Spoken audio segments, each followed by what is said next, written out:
Bonjour et bienvenue à toutes et à tous sur ce podcast de Le Gofig Menuiserie. Aujourd'hui, nous allons parler de la porte d'entrée sur mesure. Nous allons voir 5 étapes en fait pour bien la choisir. Alors vous souhaitez une porte d'entrée, changer votre porte d'entrée pour votre maison, on va avoir une sur mesure. Peut-être que vous avez une maison atypique ou que vous voulez tout simplement une porte unique. C'est complètement normal. Je vous comprends, c'est ce que j'ai fait moi-même. On utilise sa porte tous les jours, en fait, tous les jours on est en face, hein. On n'y pense peut-être pas comme ça, mais c'est la première chose qu'on voit quand on rentre chez soi. Donc ce choix, il est important et délicat. C'est pourquoi on va vous guider. Alors déjà, le chiffre du jour. 80% des portes d'entrée sur mesure sont équipées d'une serrure 5 points ou plus. Ça c'est très important, la sécurité. Alors donc, premier élément à voir pour bien choisir sa porte d'entrée, c'est quel matériau choisir. Donc vous avez décidé de passer le cap. La question vous taraude évidemment. Du bois, de l'aluminium, du PVC, de l'acier. Chaque option a ses atouts et ses inconvénients. C'est pourquoi on va les voir ensemble. Alors le bois, c'est l'élégance et la robustesse. Si vous aimez l'authenticité, le charme intemporel, c'est le matériau qu'il vous faut. C'est une belle porte en chêne massif, des veines naturelles, un aspect chaleureux, ça donne immédiatement du cachet à votre façade. Et c'est pas seulement une question d'esthétique, c'est aussi une excellente barrière thermique et acoustique, naturelle. En hiver, il garde la chaleur à l'intérieur, en été, il préserve la fraîcheur. Autrement dit, votre facture énergétique vous dira merci. Mais soyons honnêtes, si le bois est noble et durable, il demande aussi un peu d'attention. Contrairement à l'aluminium ou au PVC, il ne suffit pas de passer un coup d'éponge de temps en temps. Un bon entretien est indispensable pour qu'il conserve toute sa splendeur au fil des années. Selon l'essence choisie, que ce soit chêne, pin, merisier, il faudra appliquer une lasure ou une peinture tous les 5 à 10 ans. Ensuite, pour l'aluminium, le PVC et l'acier, ces trois-là ensemble, c'est ce qui n'est pas naturel en fait, c'est la modernité et la performance. Si vous cherchez une porte d'entrée sur mesure, qui combine le design, la performance et la facilité d'entretien, ces trois options, aluminium, PVC, acier, sont essentielles. On va faire le tour ensemble. Pour l'aluminium, c'est clairement le champion de la modernité. C'est l'option chouchou en fait des amateurs de design contemporain. Avec des lignes épurées, un large choix de couleurs, ça va du noir mat au bleu métallisé, il y a vraiment énormément de choix. Il s'intègre en fait à merveille dans une maison moderne. En plus, il ne rouille pas et ne demande aucun entretien. Et côté performance, grâce à un bon système de rupture de pont thermique, une porte en aluminium, elle offre une bonne isolation. Mais attention, si l'aluminium est élégant et léger, il peut être plus cher que d'autres matériaux. Le PVC, c'est le roi du rapport qualité-prix. Il ne craint ni l'humidité, ni les chocs, et se nettoie en un clin d'œil avec un chiffon humide. Et son prix est très accessible. Le petit bémol, c'est que le PVC a parfois une réputation de matériau basique. Mais rassurez-vous, les modèles récents imitent parfaitement le bois ou l'aluminium tout en offrant une isolation thermique de haut niveau. Donc cet aspect basique n'existe plus. Évidemment, il y a toujours des portes en PVC de basse qualité, mais vous trouverez du PVC de très haute qualité ou de qualité raisonnable en fait qui offre un bon rapport qualité-prix. C'est ce que nous proposons nous d'ailleurs à la menuiserie.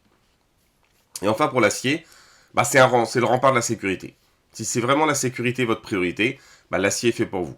Il résiste au choc, aux tentatives d'effraction bien mieux que le PVC et l'aluminium, qui sont quand même sécurisés, attention.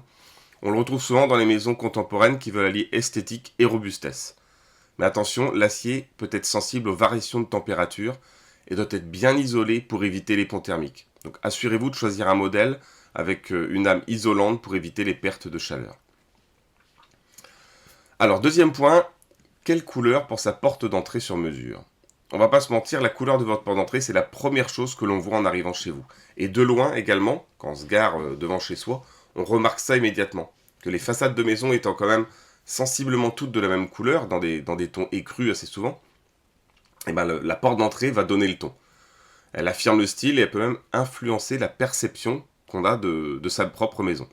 Que c'est trop terne, elle passe inaperçue, trop flashy, elle peut dénoter avec le reste de votre façade. Alors comment bien choisir ? Il y a les couleurs classiques et intemporelles. Vous avez une couleur qui traverse les années sans prendre une ride. Les tons classiques sont faits pour vous. Ok. Et ça tombe bien, ils s'adaptent à presque toutes les architectures. Que vous habitiez une bretonne traditionnelle près de chez nous à Louannec ou une demeure contemporaine dans le centre-ville de Lannion.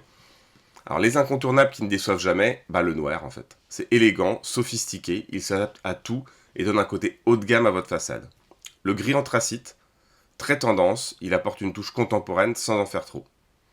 Le blanc, c'est intemporel et lumineux, il agrandit visuellement l'entrée de votre maison. Et ensuite, il y a les teintes bois, chêne clair, noyer, acajou. Ces teintes sont parfaites pour un rendu naturel et chaleureux. En fait, ces couleurs sont idéales si vous voulez un look sobre, élégant et indémodable. Mais surtout, elles se marient facilement avec n'importe quel type de façade. Viennent ensuite les couleurs audacieuses et tendances. Là, c'est oser l'originalité. Si vous aimez sortir des sentiers battus, vous pouvez opter pour une porte qui attire l'œil, dans le bon sens du terme. Ça peut transformer une façade dite classique en un véritable atout déco. Alors les couleurs tendances que vous pouvez considérer, il y a le bleu profond. C'est chic et apaisant et il rappelle les teintes maritimes.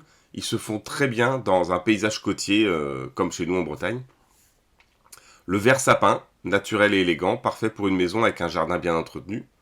Le rouge bordeaux, c'est chaleureux et accueillant, idéal pour une maison au style classique ou campagnard. Enfin, le jaune moutarde ou l'ocre, qui est audacieux et solaire, parfait pour une touche de gaieté, sans être trop criard. Alors, une astuce pour pas se tromper, observez votre environnement, prenez bien le temps. Une maison qui est entourée de verdure se mariera bien avec un vert profond, tandis qu'une maison en bord de mer pourra se permettre un bleu profond ou gris clair. Ça vous semble assez logique comme ça, mais c'est vrai que c'est important de bien prendre le temps et d'essayer avec des nuanciers, de voir ce que ça peut donner. Vous vous éloignez de votre maison, vous prenez un nuancier, vous tendez le bras pour situer où serait votre porte d'entrée et vous regardez ce que ça peut donner. Alors troisième point, les différents styles de porte d'entrée. On va faire court, on va parler directement des styles disponibles. Alors, vous avez la porte d'entrée contemporaine. Si vous aimez les lignes épurées, les matériaux innovants, les finitions soignées, la porte d'entrée contemporaine est faite pour vous.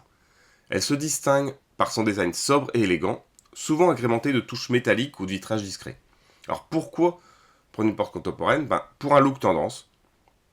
Fini les moulures et les ornements, ici on privilégie la simplicité avec des surfaces lisses et des formes géométriques. Il y a des matériaux modernes, l'aluminium, c'est le roi du style contemporain. Il est léger, robuste, disponible en plusieurs coloris comme je l'ai expliqué. Et vous pouvez ajouter des touches de verre et d'acier. Un insert en verre dépoli ou un décor en inox, ça apporte une touche design sans compromettre la sécurité. Très important. Petite astuce, certaines portes contemporaines intègrent des poignées XXL en inox qui courent sur toute la hauteur. C'est un détail qui change complètement votre porte d'entrée et qui va donner un cachet en fait immédiat. C'est vraiment sur toute la hauteur. Ensuite, on va trouver la porte d'entrée classique ou rustique. Si vous êtes attaché au charme des maisons anciennes ou des bâtisses de caractère, c'est vers cette porte-là, une porte dite classique, elle sera plus en accord avec votre style. Il faudra se tourner vers là. On parle ici des portes pleines en bois massif, de finition travaillée et de détails qui respirent l'authenticité, le boulot de l'ébéniste en fait, quoi. Une porte rustique ne signifie pas forcément une porte vieillotte. Attention, aujourd'hui on peut combiner le charme du bois avec des technologies modernes. Serrure multipoint, vitrage sécurisé, isolation renforcée. Voilà, c'est pas forcément juste le vieux morceau de bois. Comme ça, vous bénéficiez du meilleur des deux mondes. Alors, quatrième point que nous allons voir, la porte d'entrée pleine, vitrée ou semi-vitrée.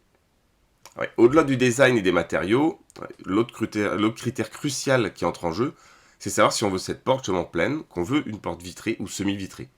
Chacun de ces choix a ses avantages et ses inconvénients, comme vous en doutez. Alors, pour la porte d'entrée pleine, c'est la sécurité en fait. Sécurité maximale, il n'y a pas de vitrage, il n'y a pas de risque de bris de glace, ni de tentative pour d'éventuels cambrioleurs.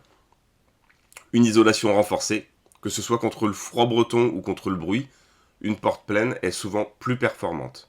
Et discrétion assurée évidemment, si vous aimez votre intimité, une porte pleine elle empêche tout regard indiscret dans votre intérieur. Alors on verra évidemment, il y a des vitres dépolies qui permettent qu'on ne voit pas, mais ça laisse quand même passer la lumière. Donc si vous avez une maison traditionnelle en pierre ou une contemporaine avec une façade épurée, une porte pleine en bois ou en aluminium viendra parfaitement compléter votre entrée en apportant une touche d'élégance et de sobriété. Mais attention, une porte pleine signifie aussi moins de lumière naturelle. C'est ça l'inconvénient. Si votre entrée elle est déjà sombre, pensez dans ce cas-là à bien éclairer votre hall ou à opter pour une couleur claire qui captera la lumière extérieure. Alors ensuite, voyons la porte vitrée ou semi-vitrée. Si votre entrée manque de clarté, vous pouvez opter pour cette option qui peut vraiment transformer l'espace. Alors les avantages, le premier avantage justement c'est ça, c'est la lumière naturelle. Il n'y a plus besoin d'allumer la lumière en pleine journée ou quand on rentre chez soi immédiatement. C'est un vrai plus pour l'ambiance et puis pour votre facture d'électricité accessoirement. Ensuite, c'est un effet visuel agrandi. Une porte vitrée donne une impression d'espace et d'ouverture en fait, surtout si votre entrée est étroite. Ça, c'est vraiment un point qui est important. Si vous avez une petite entrée, ça va donner un sentiment plus grand. C'est assez, l'œil le perçoit comme ça. Et puis, le design moderne et personnalisable, c'est ça qui est intéressant. C'est que on peut choisir la forme en fait du verre. Ça peut être triangulaire, rond, carré, et choisir du verre dépoli, du verre sablé à motif. En fait, on peut vraiment adapter le style à ses envies. Et ça, c'est très intéressant. Et côté sécurité, bonne nouvelle, les portes vitrées d'aujourd'hui sont équipées de verres anti-effraction ultra résistants. Un cambrioleur aura du mal à casser un vitrage feuilleté sans faire un vacarme monumental. Personnellement, je l'ai essayé. Je vous rassure, j'ai pas essayé de cambrioler une maison. Mais j'ai essayé avec un marteau vraiment et une masse de casser une vieille porte qu'on avait enlevée.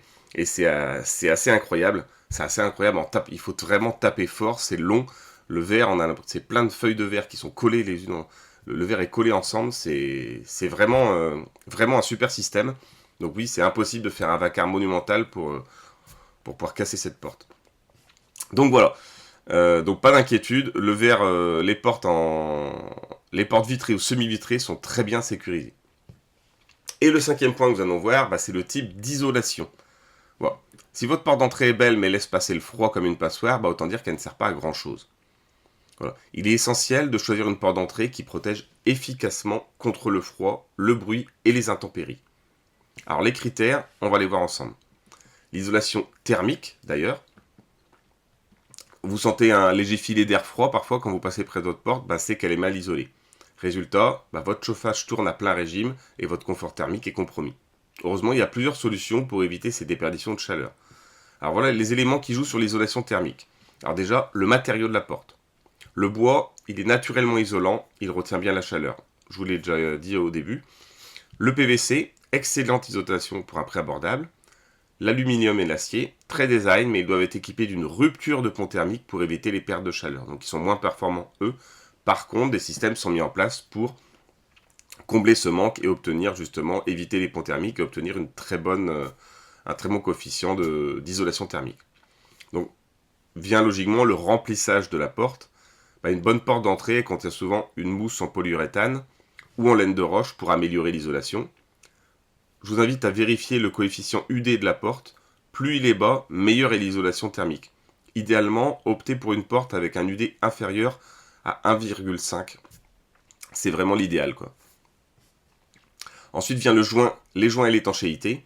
Là, en fait, c'est plus de l'aspect des poseurs, finalement.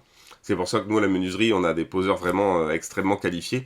Parce qu'une porte bien posée avec des joints de qualité, ça évite les infiltrations d'air et d'humidité. Et un seuil à rupture de pont thermique est indispensable, surtout si vous habitez en bord de mer, où l'air humide peut accentuer les pertes thermiques.